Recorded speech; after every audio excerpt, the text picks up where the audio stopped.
And in this final video of the three, if you've managed to get this far, I'm going to look at Ukraine and what's happening there today.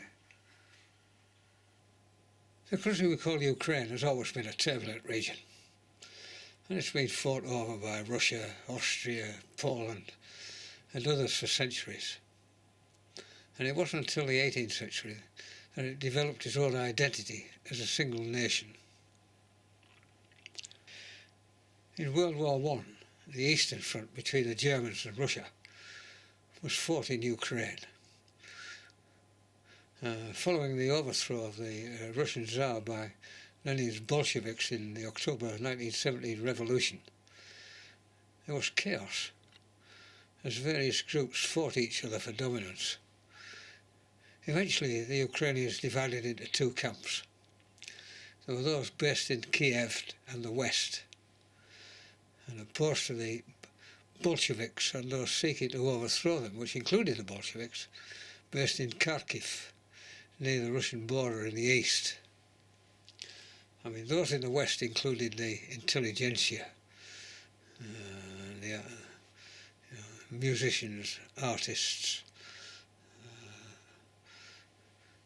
sort of cultured lot. Those who had had their lands and businesses confiscated in the 1917 uprising. Those in the east were the proletariat, the labouring classes, the workers. The Eastern Alliance was the more determined, and to cut a long story short, the two factions signed the Unification Pact on the 20th of January 1919, and Ukraine as we know it today came into being. The scene was set for what was to come 100 years later.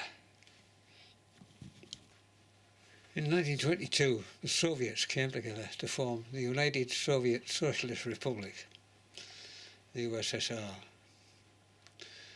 Now, in 1991, as I explained in the previous video about Russia, the USSR disintegrated, and many republics, including Ukraine, became independent countries. In 1994, Leonid Danilovich Kuchma became the second president of Ukraine, and his deputy was Viktor Yanukovych. Now, Kuchma's presidency started off well, and he was re-elected for a second term. But corruption, electoral fraud, media censorship and all kinds of other accusations caused his downfall. In the 2004 election, Yanukovych, who had been the Prime Minister, he appeared to have won the presidency, but the election fraud was suspected by many, leading to peaceful mass protests called the Orange Revolution.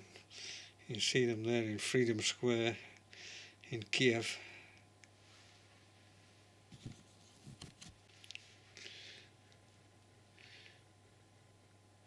The election result was annulled by the Supreme Court of Ukraine. In the rerun, Yanukovych lost to the Viktor Yushchenko-Yulia Tymoshenko alliance. And there you can see them at the Orange Revolution. Yushchenko and Tymoshenko with the classic Ukrainian hairstyle. During the election campaign, there was an attempt to assassinate Yushchenko with dioxin. He survived, but he was severely disfigured, and it's taken him years to overcome it. So Yushchenko was all for joining the European Union, but he frequently fell out with his government. He was changing ministers seemingly every few months. I mean, sometimes he sacked a lot. And he fell out with Tymoshenko over this. I mean, they were miles apart anyway. But Yanukovych He preferred Yushchenko of the two during the 2010 election. Now, Yanukovych won the 2010 election, and it was overseen, and it was seen to be fair. And he was pro-European, pro-European Union, and he wanted Ukraine to be neutral, neither in NATO nor in the Russian equivalent, the CSTO. Crimea had been transferred from Russia to the Ukraine in 1954, and the Soviet Black Sea Fleet was based in Sevastopol in Crimea. In 2010, Ukraine was living beyond its means, and the American-dominated International Monetary Fund tightened the screws, leading to what was called the Naval Base for Gas Exchange, with Ukraine allowing the Russian fleet to use the base until 2024. Now, Yanukovych won the 2012 election, but the noticeable change was the success of the ultra-right-wing Svoboda Party, the so-called neo-Nazis.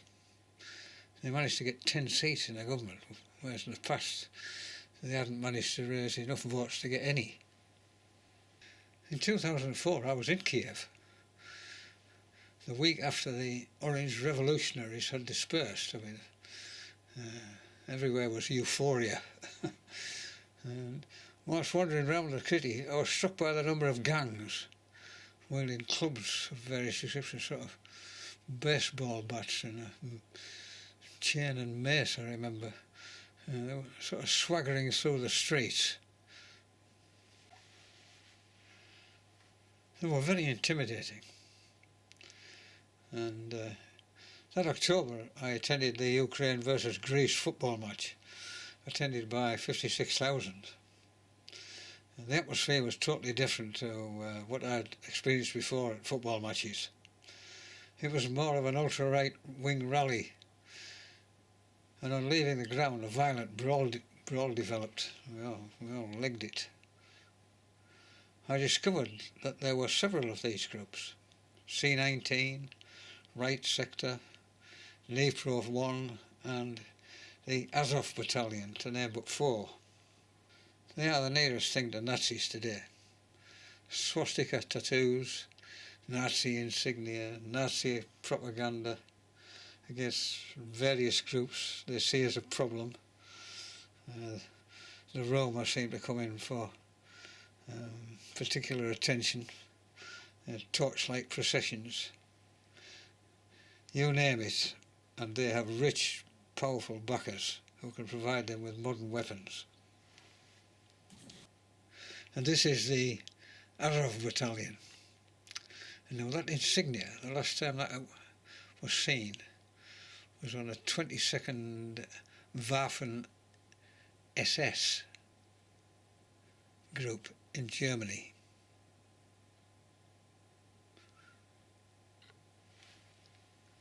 Ukrainians have been aware of it for years, but their profile has increased, as you can see by these headlines.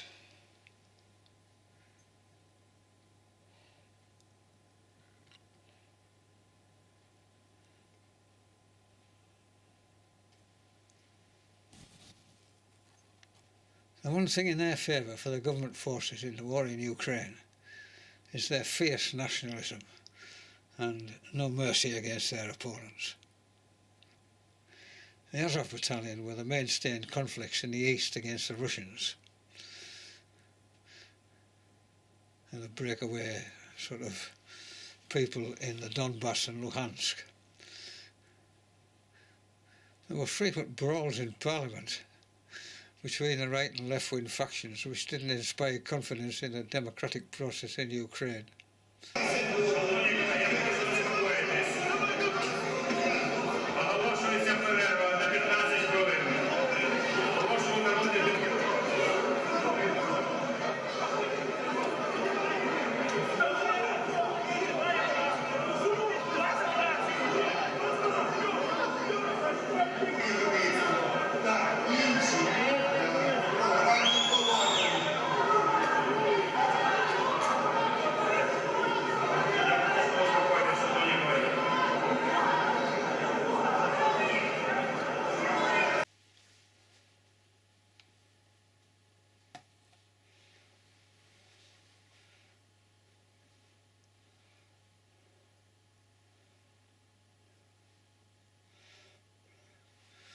Yeah, all good stuff.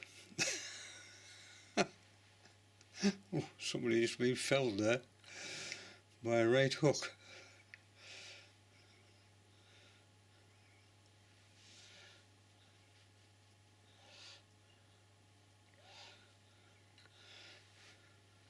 Unbelievable.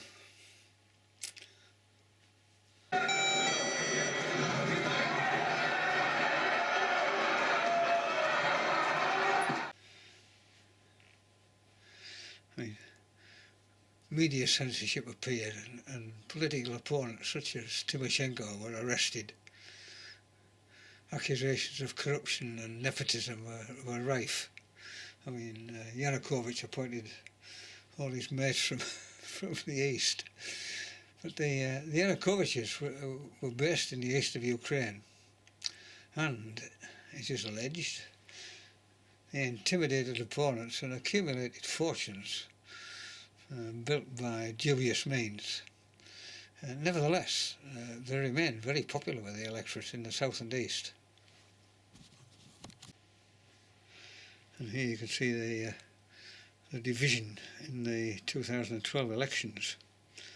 And you can see how Ukraine is still divided, all the way back to that time in 1919 when it was first formed. And in the east, the dark blue, that is Yanukovych territory. And in the west, a sort of pink colour based round Lviv. So Yanukovych is the party of regions, and on the west the main party is Fatherland. And the extreme right, Svoboda, and the extreme left, the communists, they don't fare very much in it at all.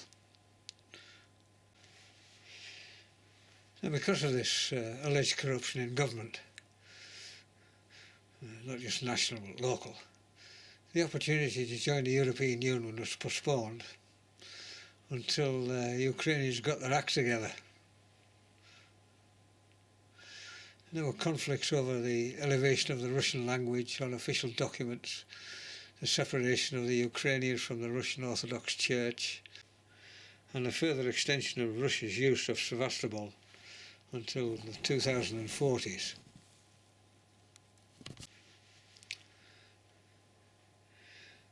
Everything came to a head in 2013.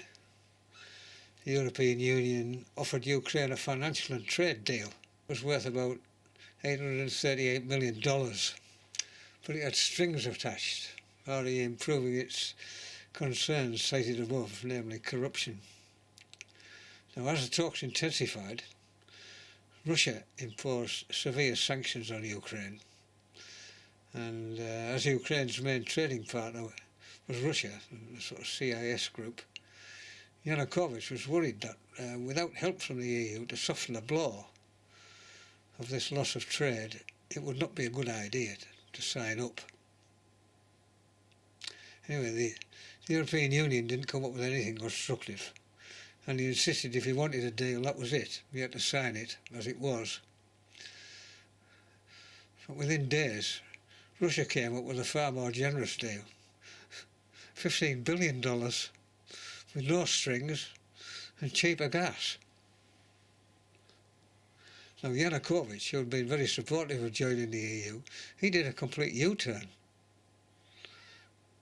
Thus the dreams of millions of Ukrainians, particularly in the West, were dashed.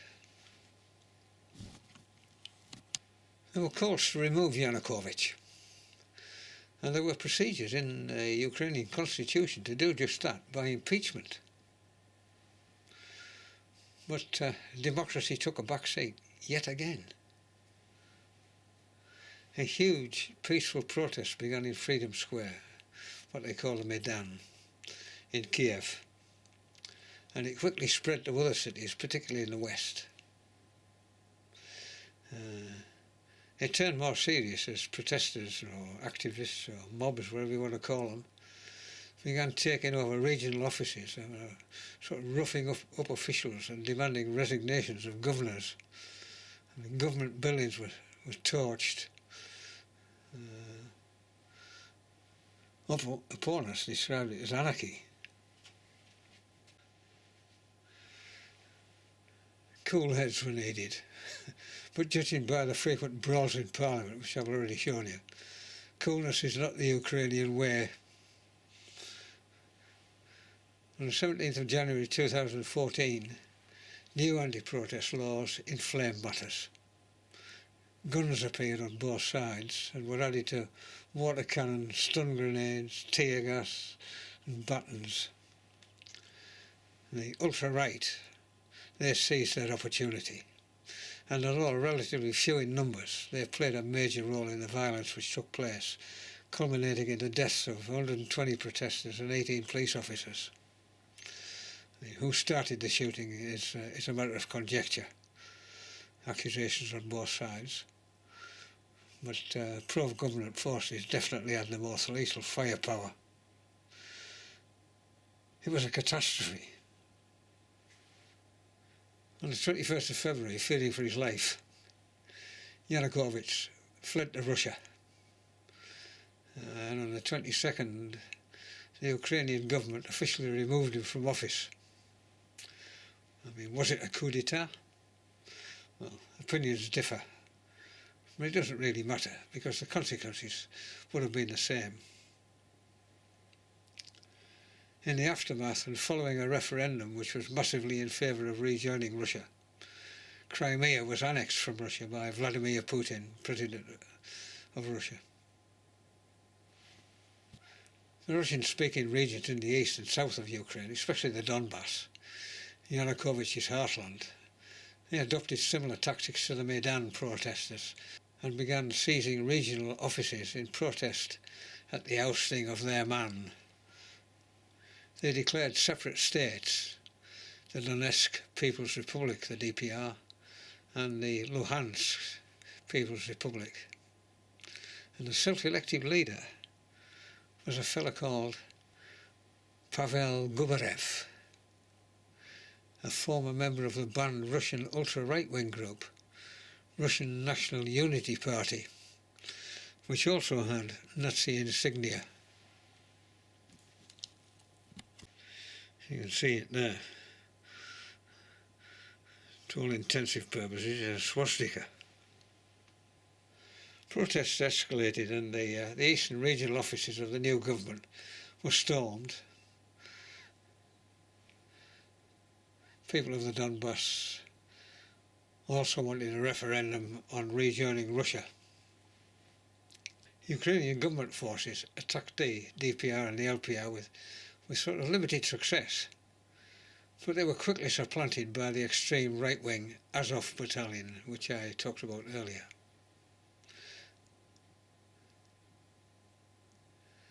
They're a voluntary militia, a private army, answerable to no one, able to do what they liked, and they attacked the east with extreme violence against both the rebel forces and the unfortunate civilians.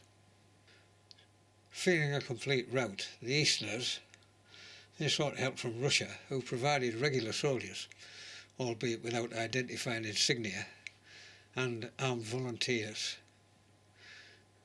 19,000 people have died in the 8 ongoing years of conflict, and the Eastern forces mistakenly shot down a Malaysian civil aircraft on its way from Amsterdam to Malaya, killing everybody on board.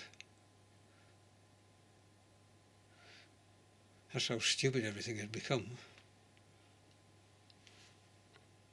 In February 2015, the protagonists met in Minsk in Belarus to arrange a ceasefire, what they call a Minsk agreement. But it didn't hold, and there were breaches on both sides. The extreme violence meted out by these sort of private militia, it was bad for the image, and they've been incorporated into the Ukrainian National Guard. I mean, these are people who have been trained in the use of sophisticated weaponry by the US and UK to combat Russians' special operations in Ukraine. It's absolutely bonkers. I mean, what happens when all of this is finished? You've got these private armies with this training in sophisticated weaponry. What happens if they turn it on somebody else? What happens if they turn it on you, for that matter? Just as the Mujahideen, who'd been trained in sophisticated weaponry in Afghanistan, when they formed the Taliban, turned it on the United States, who had actually done the training of them. And there they are being trained. I think the guy with his face, or the two chaps there with their face masks, I think they must be either British or American doing the training. But what's interesting is the chap on the right. You see he's got that insignia of the 22nd Waffen-SS, or the Azov Battalion, on his coat. Worrying. On the 22nd of February 2022, Russia recognised the two self-proclaimed regions, the Donbass and Luhansk, as separate countries, ramping up the conflagration between the East and the West. And then just a little bit about NATO, which comes up in this Ukrainian war time and time again. The North Atlantic Treaty Organisation. It was set up after World War II for three reasons. One was to deter Soviet expansionism. The second was to encourage European political integration. And the third was to stop the revival of nationalist militarism. 10 European democracies, Canada and the USA, signed the treaty in 1949.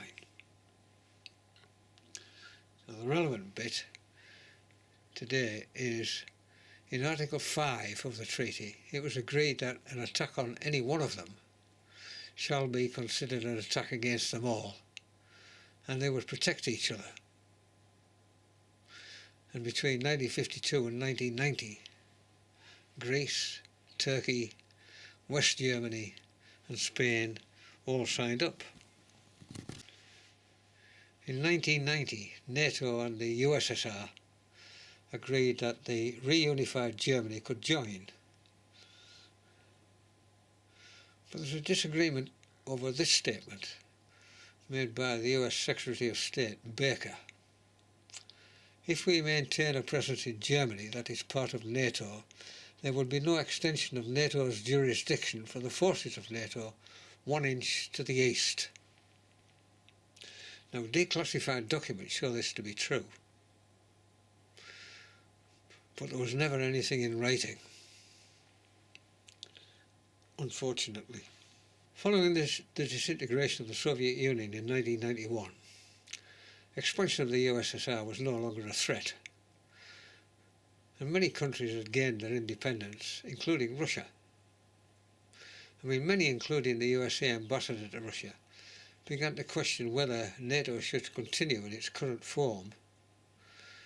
This was an opportunity to form the new alliance, but the USA still saw Russia as the bogeyman, the sort of successor to the USSR. They were worried that their dominance over countries in Central Europe would be undermined by the developing European Union, and pushed for continued expansion of NATO.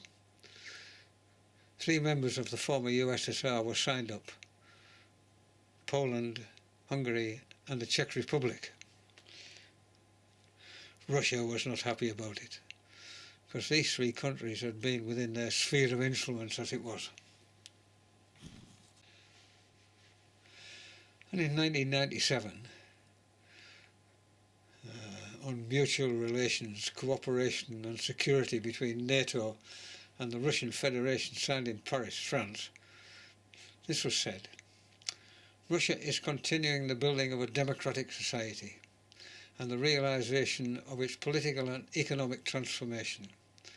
It's developing the concept of its national security and revising its military doctrine to ensure that they are fully consistent with new security realities.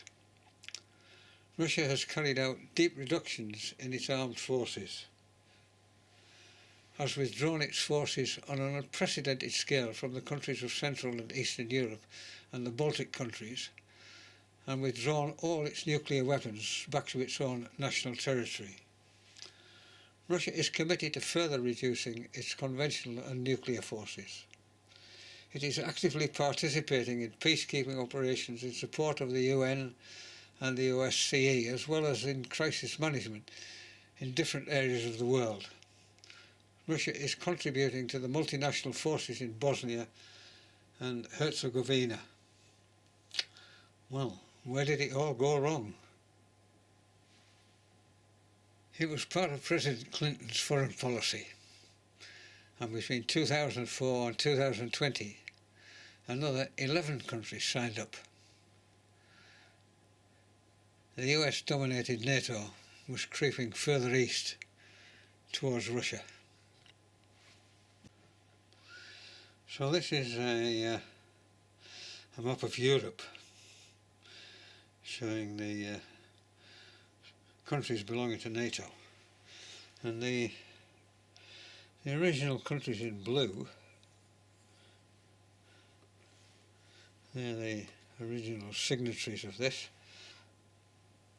The countries in yellow are the ones that signed up afterwards. So you've got this encroachment of the original countries of NATO moving eastwards.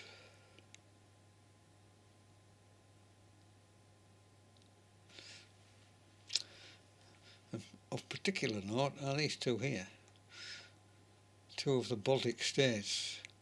So NATO there is hard up against Russia,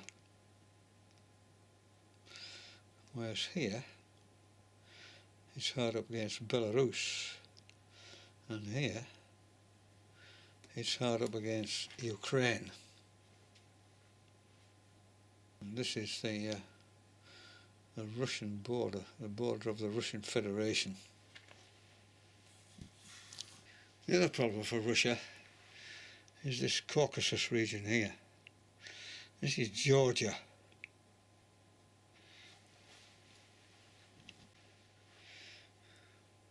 So NATO forces were on Russia's doorstep in the Baltic states. NATO claimed they were only there for defence, but we need to understand Russians' concern about this, given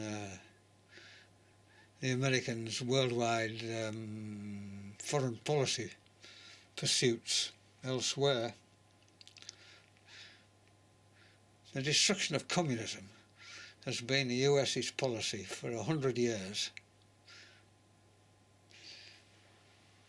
And as we've seen in the first video, which looks at the USA, they resort to the most brutal tactics to achieve this. Now, at the NATO summit in Bucharest in 2008, it was agreed that Ukraine and Georgia would eventually become members once they'd sort of cleaned up their acts, got rid of the old corruption bit.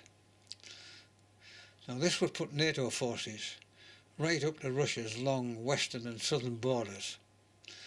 I mean, it would be a bit similar to if Russian forces were installed along the Mexican border to protect Mexico from the USA. You can imagine how that would go down in America. Georgia had gained its independence from the USSR in the sort of 1991. And the regions of Georgia next to the Russian border, South Ossetia and Abkhazia, which are mainly Russian, they declared themselves independent of Georgia, who attempted to take them back in August 2008, but Russia intervened, and it was a short, vicious war. It only took place for a few weeks, but it involved tanks and missiles and artillery bombardments of towns and cities. Russia officially recognised the breakaway states, but few others have. But what it showed was that Russia was not prepared to be messed with when it came to what it perceived as its borders being threatened. It was a lesson Ukraine failed to take heed of, as it still pursued membership of NATO, encouraged by the USA, which has 100,000 troops in Europe. Russia was being backed up against a wall. It was a massive and tragic mistake, as in 2022 Russia took up where it had left off in Georgia in 2008 and invaded Ukraine, a country bigger than France. It was way over the top, invading the whole country.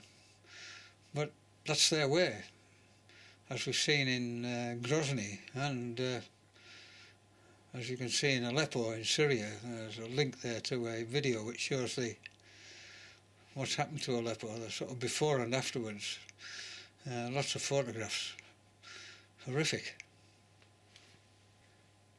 NATO didn't want to move its forces into Ukraine to counteract that, fearful that it would lead to a war with Russia escalating and involving nuclear weapons. I mean, thousands have died, millions have fled abroad, and millions have been displaced. Apart from its strategic importance as a port and part of the land bridge from Russia to Crimea, the city of Mariupol is the home of the Azov battalion, which had attacked the pro-Russian breakaway population in the Donbass. It's been destroyed. You can see the devastation there.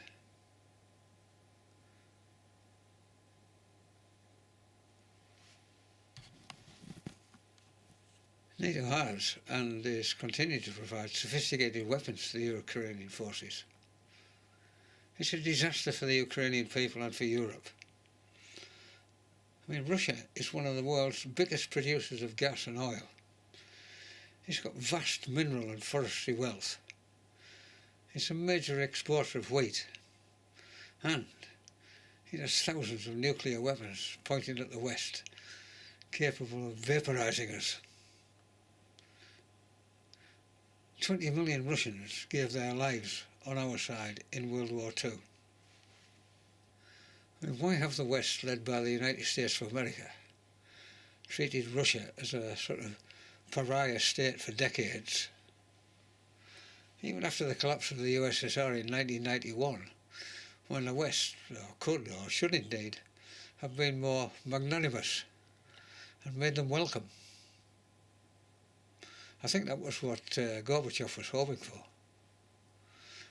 I mean, what is most ironic is that Europe is still buying gas from Russia to the tune of $80 million a day, which will help fund Russia's war in the Ukraine.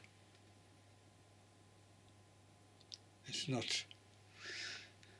And the West relies on Russia and its rockets to carry its astronauts to and from the space station. I mean, where will it all end?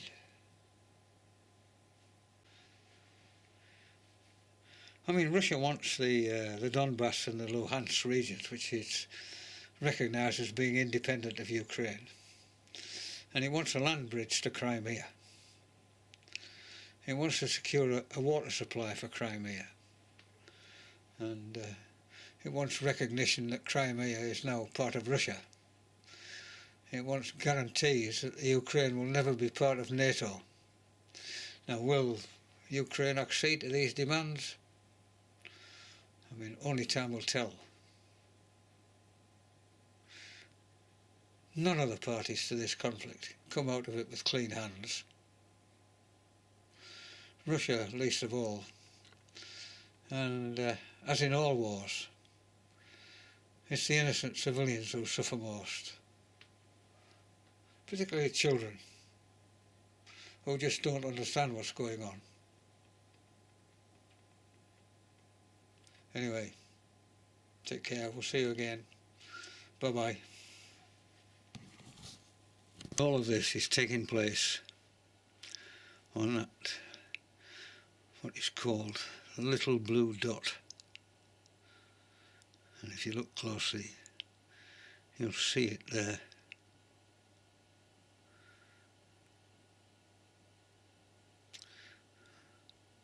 As a race, we must be mad.